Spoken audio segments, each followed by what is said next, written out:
Just finished unsoldering the leads to the antenna coil. Go ahead and pull that out. Looks like one lock washer there.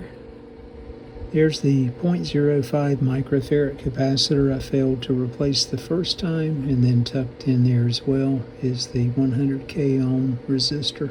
Look close, you can see how they have the tuning capacitor mounted down. The old rubber washers on the top side of the chassis for the tuning condenser. A very unique dial pointer. Let me go ahead and see how that actually comes off. I think it just slides on the shaft. Alright, I was able to start breaking this loose.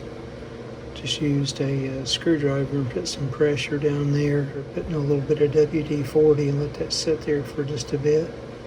So far I haven't broke the dial scale itself, but let me go ahead and see if I can get this pointer the rest of the way off. There it is, removed.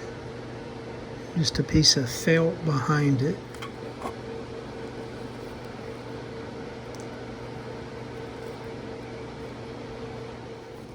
Hopefully when everything's said and done, I can clean this thing up a bit better. See all the dirt and dust. Just taking a moment to measure the capacitance in picofarads for the front section and rear section of the tuning condenser as found.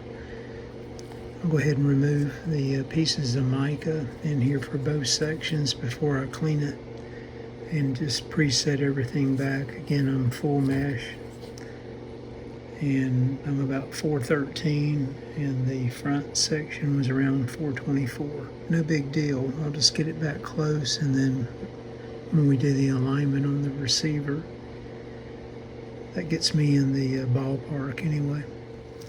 Definitely free some space up on top of the chassis where I can get in here and do some detailed cleaning.